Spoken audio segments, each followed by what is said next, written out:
तो hello traders, आज है हमारा 15 डेज ट्रेडिंग जर्नी का डे 9, जिसमें हम एनालिसिस के बारे में सीखेंगे। ट्रेडिंग एनालिसिस क्या होती है और प्रॉफिट कमाने में ये इतनी जरूरी क्यों है।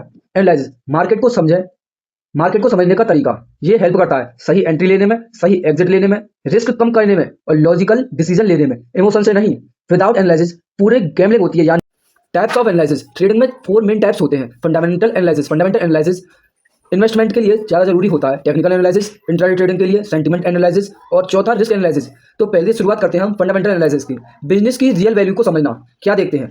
कंपनी के results, revenue and profit. Company का कितना रेवेन्यू है और कितना प्रॉफिट है, उसका मैनेजमेंट कैसा है और ग्रोथ पोटेंशियल कितना है, सेक्टर परफॉर्मेंस कैसा है उसका, मोस्टली लॉन्ग टर्म इन्वेस्टमेंट के लिए।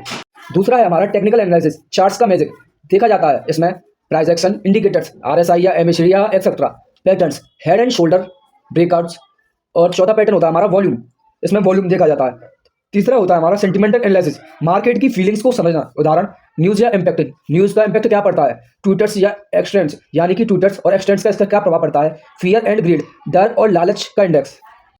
तो चौथा होता है हमारा रिस्क एनालिसिस, कितना लॉस हो सकता है, रिस्क को मैनेज करना। स्मार्ट ट्रेड कहलाता है, यानी कि स्टॉप लॉस टाइट रखना चाहिए हमेशा। और जब भी आप ट्रेड लेते हो तो स्टॉप लॉस लगाना जरूरी होता है। रिस्क रिवार्ड रेशियो, आपका रिस्क रिवार्ड की रेशियो कितना है, जैसे कि मुझे एक कंफर्म होना चाहिए कि मुझे मार्केट को इतने पैसे देने हैं।